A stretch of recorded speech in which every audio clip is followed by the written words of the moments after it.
But guess what? That's the shit that niggas do. But when we come into this faith, we don't carry ourselves as niggas. We have an understanding now. You respect a man as a man. You respect a man as you want to be respected. Go ahead. It says, deceit, malignity, whispers. It goes on to say in verse 30, backbiters, haters of the Most High, despiteful, proud, boasters, inventors of evil things, disobedient to parents.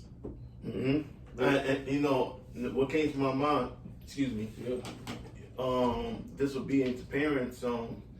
Like Jake don't respect nothing. Like it's like, especially this generation now. Like I always teach this brother because you know he's from that generation. But that the generation now, it's like there's no respect at all. Like they don't respect their parents. They don't respect their father. They don't respect anything. You know, so you have a lot of clashes just because not having respect. Go ahead. Right. They don't respect the elderly. They don't respect people that's older than them that trying to lead them in the right path. You know, they'll argue with that person. Oh, don't preach to me. Go ahead. Without understanding, covenant breakers, without natural affection. You know, niggas not keeping a word. You know, one thing we learn about the Lord put his word before himself. So the Lord gave us that format how to carry ourselves. You know, you don't want to be that person that, you know, you give your word, but you don't keep it. A person borrow money from you, and you like, I'll pay you back $10. I'll pay you back Friday, Thursday, whatever the case may be. And you cannot pay that day. You just don't say nothing. Well, he didn't say nothing to me, so I ain't gonna bring it up. You know what I'm saying? So guess what happened? You caused a gap in the relationship now. He may not say it, but he caused a gap in the relationship. All you have to do is say, listen, I know I said I'll pay back you Friday or Saturday, but guess what? Is it possible I'll give it to you next week? This came up. Or I had to pay this bill. And that brother will, 9 out of 10, that brother will understand. Yeah. It's cool, you know, at least you came up to me and told me, instead of just ignoring it and paying it like 2 months later, he'll look at you like, damn, man, like, shit, at least you could have told me about it. And now he may not never loan you money ever again. So I say that to say this, you know, you got to be able to be a person to keep your word. You got to be a man of honor. Go ahead. It says, we're going to close soon. It says, implacable, unmerciful, verse 32, who knowing the judgment of the Most High, that they which commit such things are worthy of death, not only do the same, but have pleasure in them. So these now this is talking about, you know, men, like they know the Israelites, they know the do's and don'ts, they know the things that's unacceptable and is acceptable to the Lord, and they still go and do it, the things that's wrong. And in back in their mind, it's like they don't think they're gonna ever be judged. And they'll justify in their mind why they doing what they doing. So they know the judgment, but it's still they can't resist on doing the wrong thing.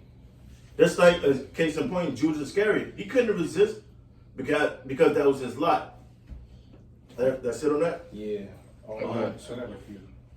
This is Ephesians chapter 6, verse 12. For we wrestle not against flesh and blood, but against principalities. Right, so we wrestle against, you know, forces that we cannot see. And the main attack goes on in the mind. Okay? It says, for we wrestle not against flesh and blood, but against principalities, against powers, against the rulers of the darkness of this world, against spiritual wickedness in high places. Those are demons. So the fight that we have is not a physical battle, it's a spiritual battle. So we combat these spiritual opponents through the scriptures. Go ahead. It says, wherefore take unto you the whole armor of the Most High, that ye may be able to withstand in the evil day, and having done all to stand. Right. What's the armor of the Most High? The scriptures. And the wiles mean trickery. Because these demons, they very good at, messing around with the mind. So that's the trickery. That's the wiles of the devil. Go ahead. It says, stand therefore, having your loins girt about with truth, and having on the breastplate of righteousness, and your feet shod with the preparation of the gospel of peace, above all, taking the shield of faith, wherewith ye shall be able to quench all the fiery darts of the wicked. What's the fiery darts of the wicked? Those are the attacks we receive from Satan. And it most, like I said, it mostly happen within the mind first. Go ahead. And take the helmet of salvation and the sword of the Spirit, which is the word of the Most High, praying always with all prayer and supplication in the Spirit, and watching thereunto with all perseverance and supplication for saints. That was it. Okay. I got one more. And then I got two. That's it. Let's close with that. All right, go ahead. That's Luke chapter 10, start at verse 18. It says, and he said unto them, I beheld Satan as lightning fall from heaven. Behold, I give unto you power to tread on serpents and scorpions, and power over all the power of the enemy, and nothing shall by any means hurt you. Well, in this case, when he mentions about Satan, it's talking about the physical aspect of Satan, which is the so-called white man, of course, and this empire he's ruling in, which is the America, which is the reformat of ancient Rome. So Satan is falling down, which is the so-called white man. He's falling down as lightning, like quickly. Okay? It says, notwithstanding in this rejoice not that the spirits are subject unto you, but rather rejoice because your names are written in heaven. Mm-hmm. That was it. In other words, the works we doing now, the Most High, He sees that, and don't think that what we doing is going in vain. Everything we do is a reward for it. So, Brother, And the build on, it says, rejoice not that ye have power over the spirits, showing you can rebuke these demons, man. You can rebuke unclean spirits. You can pray to the Most High, send unclean spirits away from you, whatever you being attacked or plagued, I mean, add too. That's why I brought up Book of Jude earlier, where it said Michael the archangel, when he was having a conversation with the left-handed spirits, he just called upon the name of the Lord. He said, "The Most High rebuke you." That's the same thing that we use to combat these demons. When we call upon the Lord to rebuke these demons, so that they could leave us alone, because they, while we in the flesh, whether we be, in a sound sleep or in our everyday lives, they afflict us. That's why we read Ephesians 6. It's a constant battle. It's a spiritual battle. Everything is spiritual. We're fighting a spiritual battle. That's why little things like you try to read, you end up falling asleep, you get tired all of a sudden. The flesh. The flesh. The flesh is the spirit is willing, but the flesh is weak. And to build on what you were saying, the scriptures say that them that fear the Lord, that He has angels encamping around about them. So you got angels over you, able to combat the demons that's fighting you. You just got to pray to the Lord, But this is 1 Corinthians 3:16. Know ye not that ye are the temple of the Most High, and that the Spirit of the Most High dwelleth in you? if any man defile the temple of the Most High, him shall the Most High destroy. For the temple of the Most High is holy, which temple ye are. Which goes into what we was building on earlier, how people got unclean spirits on them because they eat and live an unclean life. So they're just possessed, man. They're just possessed until they're destroyed. In regards to the elect, we combat these demons, we combat these spirits, but ultimately the Lord is going to have his elect prevail. They're going to overcome. This is Matthew 4:1. I'm just going to get to the points. Then was Yahushua led up of the Spirit into the wilderness to be tempted of the devil. What we was building on earlier. When Yahushua was by himself, Satan came to him. All right? He was out there fasting for 40 days and 40 nights. And what happened? When he was in a weak state, Satan came to him. So when we out there in the world dealing with our hells on a daily basis, dealing with our adversities and tribulations, Satan's going to come. And what is Satan? The adversary. He's the deceiver. He's going to come with the deceitful thoughts, the doubtful thoughts. All right? And when he had fasted 40 days and 40 nights, he was afterward and hungered.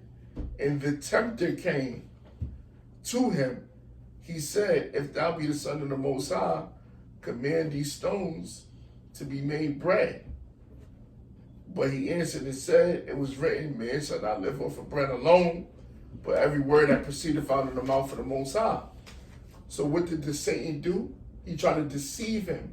He tried to make him think, make him believe that turning stone into bread is a good action. He tried to make him think doing a wrong thing is the right thing. And that's what spirits try to do to us. They try to make us be carnal. They try to make us, they read it in Romans, the 1st chapter, giving to murder, giving to pride, giving to malicious thought, malicious actions, giving to those unclean ways. That's what Satan tried to do. He tried to make it seem like that is the right thing to do.